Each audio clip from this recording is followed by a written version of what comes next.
Okay, so Kill Team Chalnath, the price is out. Pre-order start next Saturday. We'll get onto that in a minute. Just wanted to quickly say that at the end of the video, we'll take a little look at next week's Warhammer preview and just maybe a little guess for what we might see there. But anyway, on with the pricing. So Kill Team Chalnath is going to be £105 RRP. Now that is probably 20 quid over where I thought it was going to be, at least. And it is a minor disappointment for me. So Kill Team Chalnath was a insta buy as far as I was concerned when it got announced. And there's a few reasons for that I'll get onto in a second. But really at this price, it's a bit more than I was expecting it to be. So why do I rate it above kind of normal things? So I'm a big fan of Kill Team, and what we got in the Octarius box was we got 2 sets of warbands which were really balanced very, very well for Kill Team. So if we were to do a slight comparison to Warcry, for example, and I know they're very different games, but you know that comparison will always be there.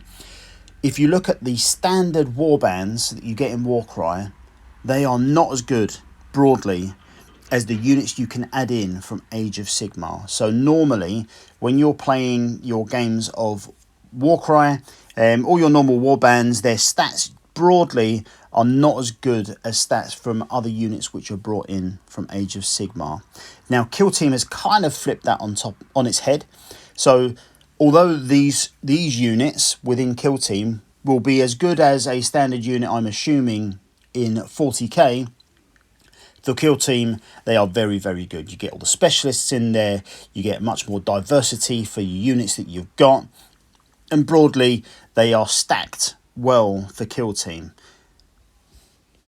So I've got a brief decision to make. You know, am I going to get this or not? I do feel used at the moment as a Games Workshop customer, no doubt about it.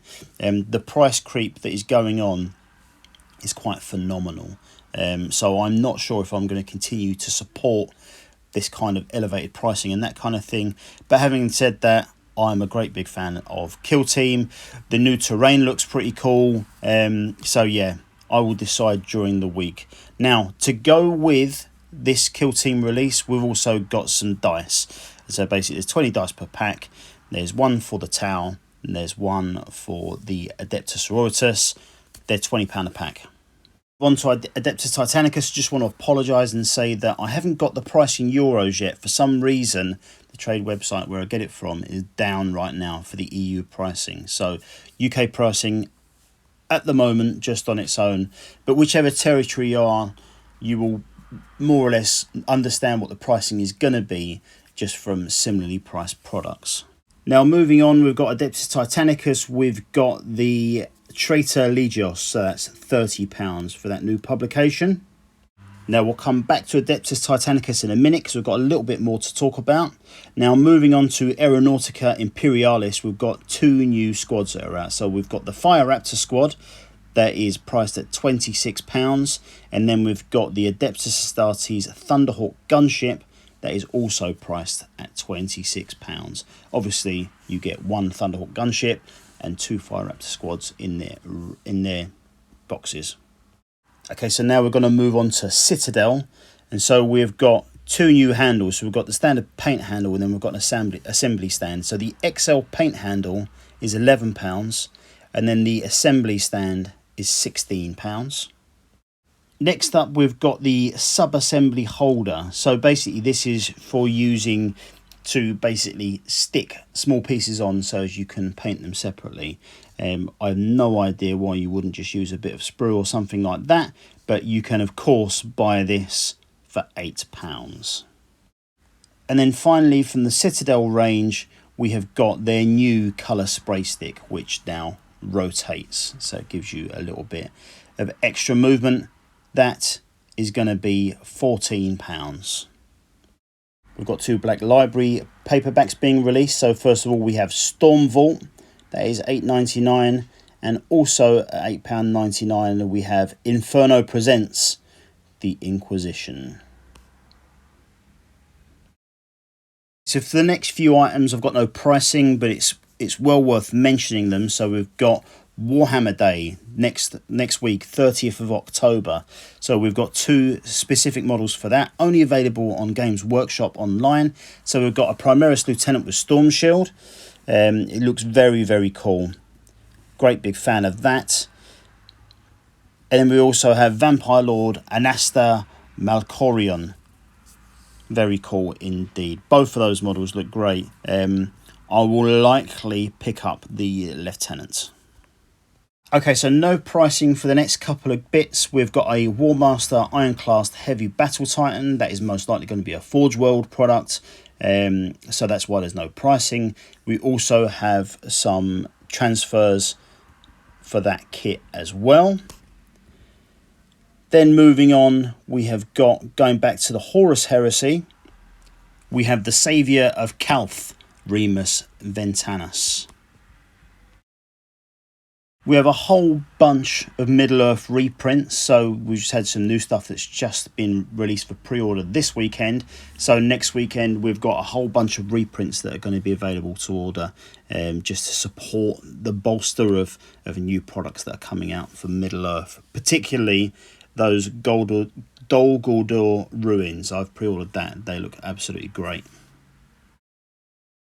Couple of new products for Black Library Audio, or for sensible people, Audible. You can get them with your monthly $7.95 deal.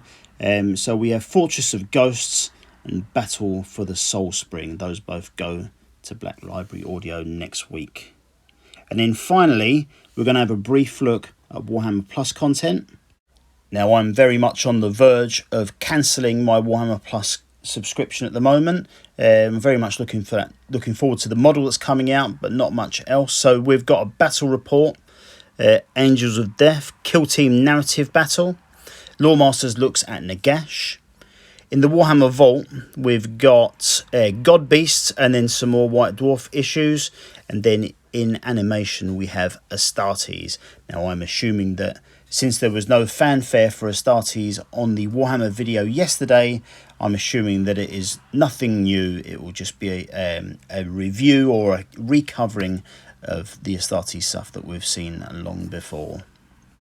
Okay, so let's talk about the preview next week. Now, before we get into that, I will tell you that just in creating this video, I've been trying to recite my lines, go through all the information, and I can't stop thinking about Kill Team Chalnath, so I will definitely be pre-ordering that next week. So I'll be back with unboxing and review and all that kind of stuff of that when it comes out. But let's have a little look at the preview.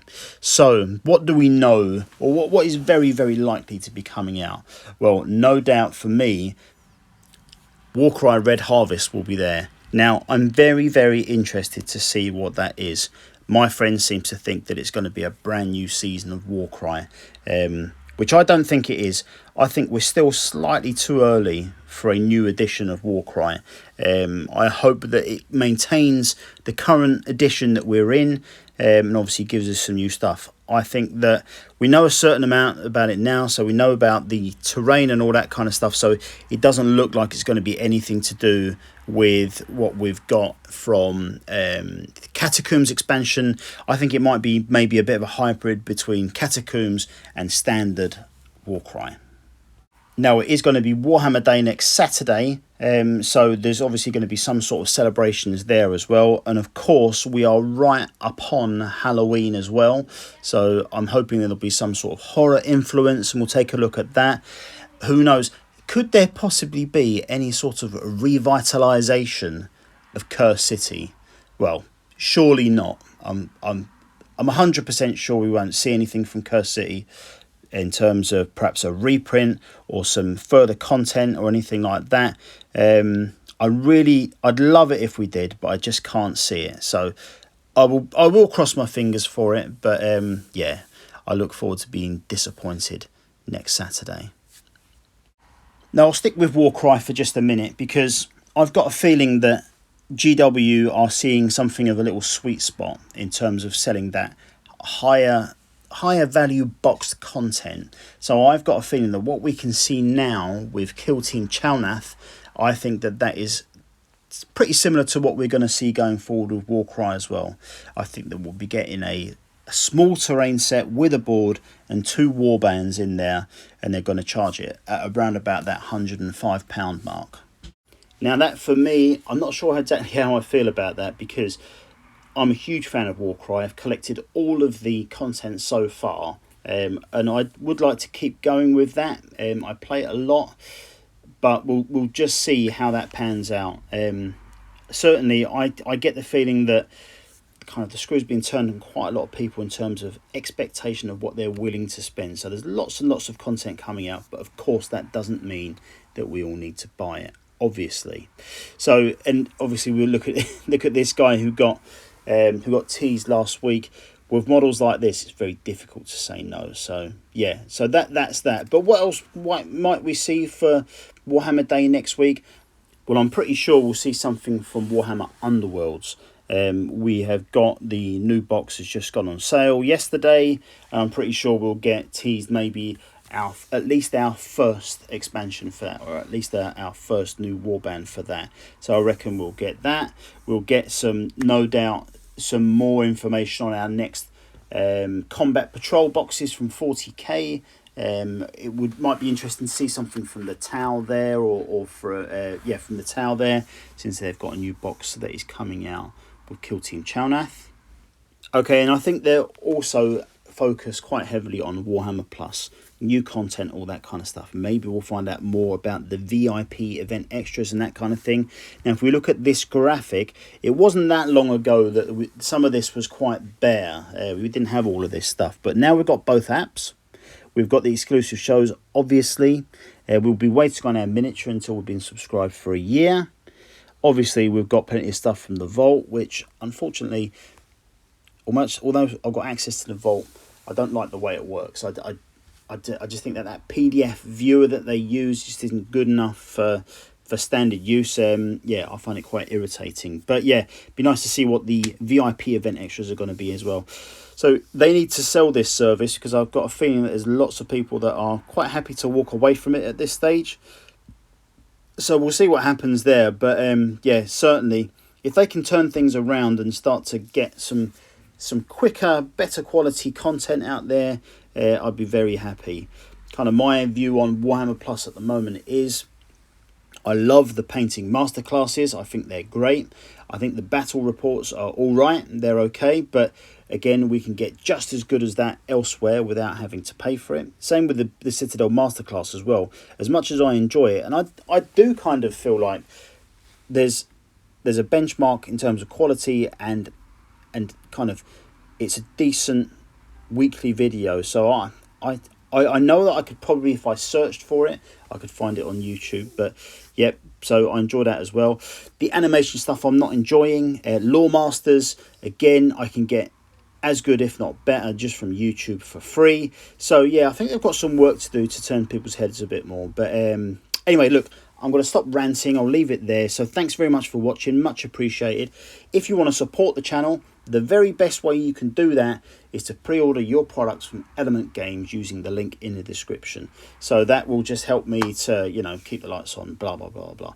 But anyway, thank you so much for watching, guys. Much appreciated. I'll see you all very soon. Have a great week.